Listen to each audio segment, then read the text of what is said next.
ప్రభునందు ప్రియమైన దేవుని బిడ్డలారా, రక్షణ మార్గాన్ని క్రమం తప్పకుండా వీక్షిస్తున్న మీ అందరికి కూడా మన ప్రభు అయిన యేసుక్రీస్తు నామములో వందనాలు తెలియజేస్తున్నాను. అందరూ బాగున్నారు కదూ?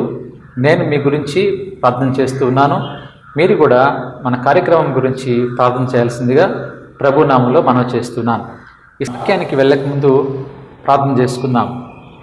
పరిశుద్ధుడా, ప్రేమ కలిగిన తండ్రి, మీకు స్తోత్రమయ్యా. అయినా రక్షణ మార్గము అనేటువంటి యొక్క ఆధ్యాత్మిక కార్యక్రమాన్ని అయినా మీరు మా కొరకు ఏర్పాటు చేశారు తండ్రి. ఈ కార్యక్రమాన్ని వీక్షిస్తున్న ప్రతి ఒక్కరిని బట్టి మీకు వందనాలు. వారి కుటుంబాలని జ్ఞాపకం చేసుకోండి. అయినా వాళ్ళ కుటుంబాలని మీరు దీవించండి, కనికరించండి. మీ కృప వారితో ఉంచమని విజ్ఞాపన చేస్తున్నాను తండ్రి. వాక్యం ద్వారా వారు ఆత్మీయంగా ఎదిగే భాగ్యం దయచేయండి తండ్రి. నేను ఈ సమయంలో ప్రభువా వాక్యం అందించబోతుండగా నన్ను కూడా మీరు మీ సిలువ చాటున మరుగుపరిచి తండ్రి, దేవుని వాక్యాన్ని వింటున్న ప్రతి ఒక్కరు కూడా శ్రద్ధ కలిగి వినేటువంటి భాగ్యము, వాక్యం చెప్తున్న నేను కూడా తండ్రి వింటున్న వారికి అర్థమవగలాగా చెప్పిన జ్ఞానము మీరు నాకు దయచేయమని, ఎవరైతే ప్రభువా ఈ యొక్క టీవీ ఛానల్ నడిపిస్తున్నారో వారిని మీరు జ్ఞాపకం చేసుకోండియా. వారి కుటుంబాలను మీరు దీవించండి, క్షేమాన్ని దయచేయమని నజరేయుడైన యేసుక్రీస్తు నామములో అడిగి పెట్టుకుంటున్నాను తండ్రి, ఆమెన్. ప్రభునందు ప్రియమైన వారలారా, ఈ సమయంలో మనము కొన్ని నిమిషాలు దేవుని వాక్యాన్ని ధ్యానించుకుందాం. దేవుడు ఈ లోకాన్ని ఎంతగానో ప్రేమించాడు. దానికి సాదృశ్యంగా ఈ లోకంలో ఆయన కొంతకాలం జీవించాడు.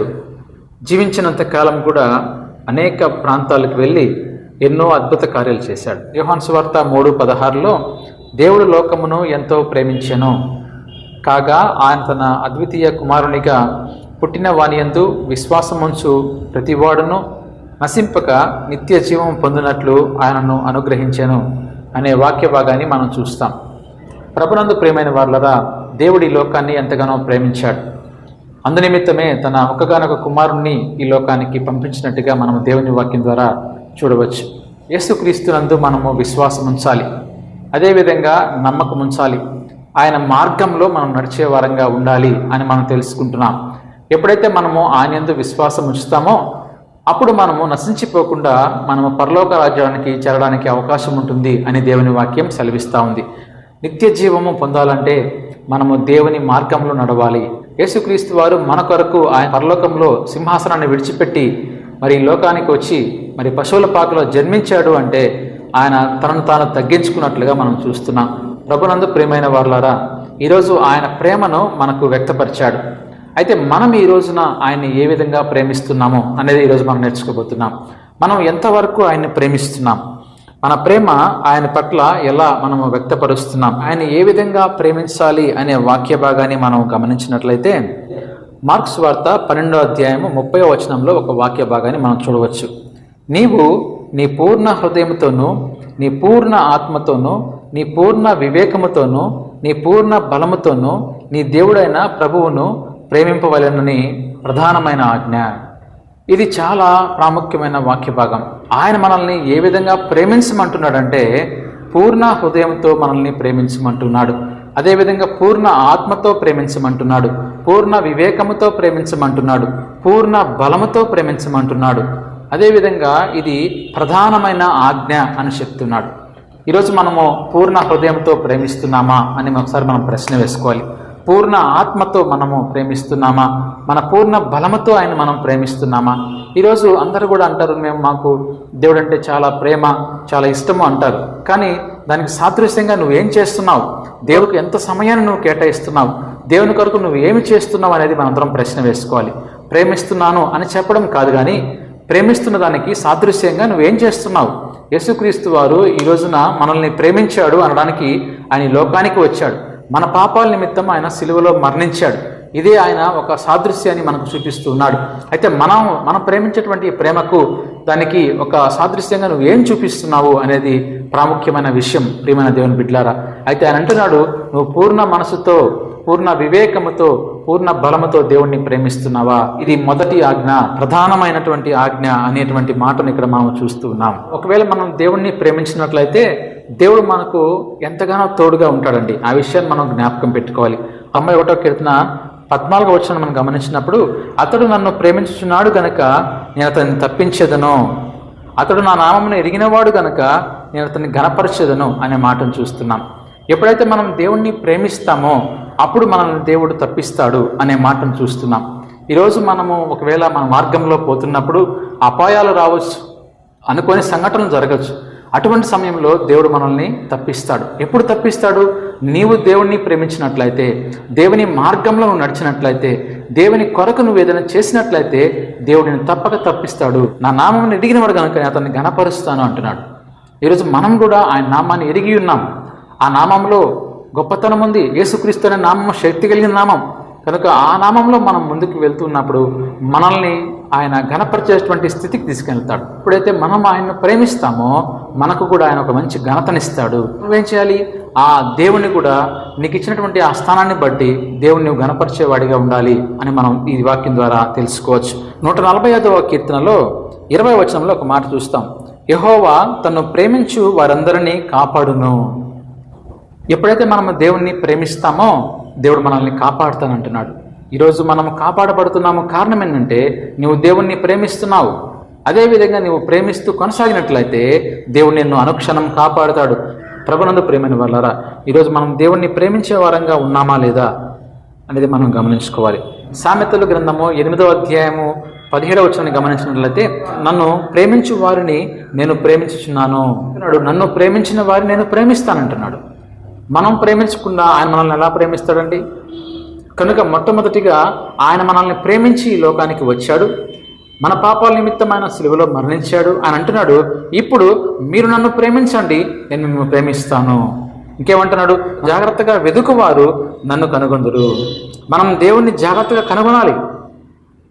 మన దేవుడు ఎంత శక్తిమంతుడు, ఎంత బలవంతుడు, ఎంత ఆశ్చర్యకరుడు అని నువ్వు జాగ్రత్తగా ఆయన కనుగొన్నట్లయితే, ఆయన యందు విశ్వాసం ఉంచినట్లయితే ఆయన్ను కనుగొంటావు. ఆయన మార్గంలో నువ్వు స్థిరంగా ఉండిపోతావు. ఈ రోజున అనేక మంది కూడా దేవుని మాటలు వింటారు, దేవుని వాక్యం వైపు వస్తారు, కొంతకాలానికి మళ్ళీ తిరిగి వెనక్కి వెళ్ళిపోతూ ఉంటారు. అలా మనం ఉండడానికి వీలు లేదండి. మనం ఎప్పుడైతే దేవుని కనుగొన్నామో ఆ కనుగొన్న దేవుని మనం గట్టిగా పట్టుకొని ఆ మార్గంలో మనం నడుస్తూ ముందుకు వెళ్ళాలి. ఆయన యందు విశ్వాసం ఉంచాలి. ఆయన యందు నమ్మకంతో మనం ముందుకు వెళ్ళినప్పుడు దేవుడు మన కుటుంబాలను దీవిస్తాడు. ప్రభునందు ప్రియమైన వారలారా, మరొక వాక్య భాగాన్ని మనం గమనిద్దాం. రోమాపత్రిక 8వ అధ్యాయము 28వ వచనం మనం గమనించినప్పుడు, దేవుని ప్రేమించు వారికి అనగా ఆయన సంకల్పము చొప్పున పిలువబడిన వారికి మేలు కలుగుటకై సమస్తమును సమకూడి జరుగుచున్నవని ఎరుగుదుము. ఎప్పుడైతే మనము దేవుణ్ణి ప్రేమిస్తామో, ప్రేమించడం మాత్రమే కాదండి, ఆయన యందు విశ్వాసం ఉంచాలి. అదేవిధంగా ఆయన సంకల్పం చొప్పున మనము చేసేవారంగా ఉండాలి. ఈ రోజున మన ఇష్టానుసారంగా జీవించడం కాదు, కానీ ఈ లోకంలో మనం క్రైస్తవులుగా జన్మించాము అంటే ఎందు నిమిత్తం మనకు దేవుడు అవకాశం ఇచ్చాడు, ఎందు నిమిత్తం మనం క్రైస్తవులుగా జన్మించాం, ఎందు నిమిత్తం మనం పిలువబడ్డాం అనేది మనం ఒకసారి గ్రహించాలి. ఎప్పుడైతే దేవుని యొక్క పిలుపుని మనం గుర్తించి ఆయన సంకల్పం చొప్పున మనం నడిచినప్పుడు మనకు సమస్తము సమకూడి జరుగును అని దేవుని వాక్యం సెలవిస్తాము. అందుకు ప్రియమైన వారలారా, ఈరోజు నువ్వు దేవుని యొక్క పిలుపును ఎరిగి జీవిస్తున్నావా? ఎందు నిమిత్తం ఈరోజు నువ్వు క్రైస్తవుడిగా జన్మించావు? నీతో దేవునికి ఏ పని ఉంది? ఎంతవరకు నువ్వు దేవుని పనిని చేస్తున్నావు? అదే మనం ఈరోజు ప్రశ్న వేసుకోవాలి. చాలామంది కూడా క్రైస్తవులుగా ఉన్నారు, కానీ ఆయన పిలుపుని వాళ్ళు గ్రహించలేకపోతున్నారు. దేవుని పిలుపు మన పట్ల ఏముంది? ఎందు నిమిత్తం ఈరోజు నిన్ను దేవుడు ఈ ప్రాంతంలో ఉంచాడు? ఆయన పిలుపు ఏంటి? ఆయన సంకల్పం ఏంటి? ఎప్పుడైనా నువ్వు గ్రహించావా? ఆ దేవుని యొక్క పిలుపుని బట్టి నువ్వు నడుస్తున్నావా? నువ్వు ఒకవేళ దాన్ని విని వదిలేస్తున్నావా? ఒకసారి నువ్వు జ్ఞాపకం చేసుకో. దేవుణ్ణి ప్రేమించాల్సింది పోయేసి ఇప్పుడు మనము దేవుని వాక్యానికి వ్యతిరేకమైన వాటిని ప్రేమిస్తున్నాం. ఇది చాలా బాధాకరమైన విషయం. ఈరోజు మనం చూసినప్పుడు ఆయన అంటున్నాడు, నన్ను ప్రేమించు వారిని నేను ప్రేమిస్తాను అంటున్నాడు. కానీ ఈ రోజున మనము దేవుణ్ణి ప్రేమించకుండా దేవునికి వాక్యానికి వ్యతిరేకమైన వాటిని ప్రేమిస్తున్నాం. ఈ వాటిని అందరూ గమనించండి.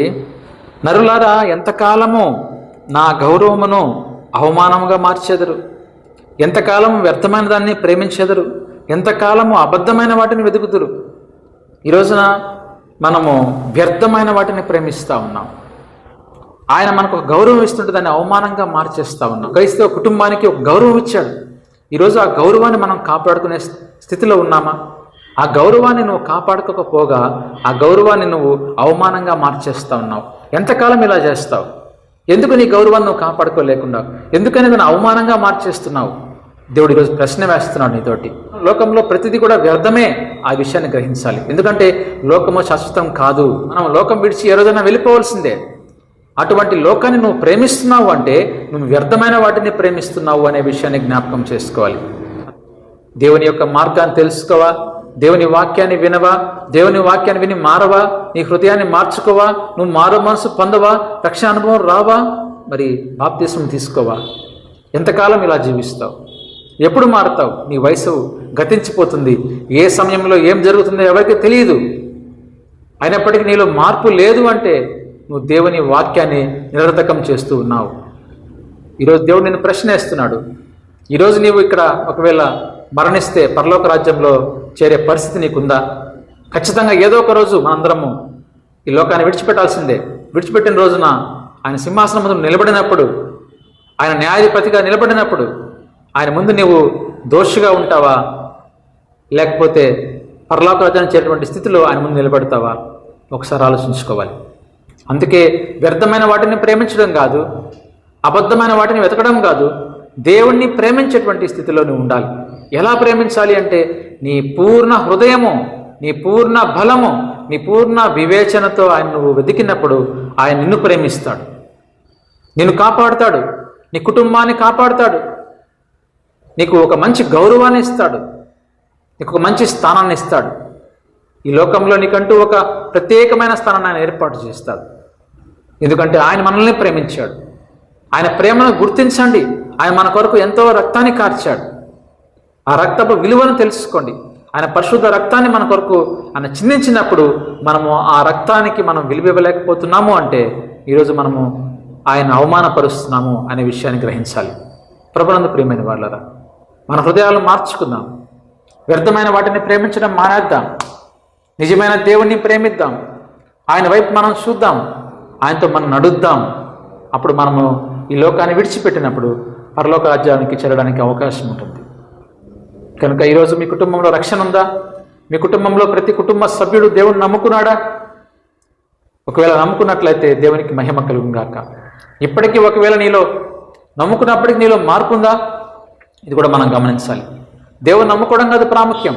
మరి దేవుని నమ్ముకున్నావు, నీలో మార్పు ఉందా? నీలో మారు మనసు అనుభవం ఉందా? ఈరోజు నీలో మారు మనసు అనుభవం లేకపోతే ఈ క్షణమే నువ్వు మారాలి. ఇదే రక్షణ దినం, ఇదే అనుకూల సమయం అండి. నువ్వు మార్పు చెందు. దేవుని నామానికి అవమానం తీసుకొని రావద్దు. నువ్వు నమ్మానంటున్నావు, విశ్వాసం ఉందంటున్నావు, కానీ నీలో మార్పు లేని జీవితం జీవిస్తూ ఉన్నావు. వ్యర్థమైన వాటిని ప్రేమిస్తూ ఉన్నావు, త్రాగుబోతుగా ఉన్నావు, వ్యభిచారిగా ఉన్నావు, దొంగతనం చేస్తూ ఉన్నావు. ఇది దేవుని వాక్యానికి వ్యతిరేకమైంది. నువ్వు క్రైస్తవుడే అయితే నీలో మార్పు లేదు. ఇలాంటి జీవితం మనకొద్దు.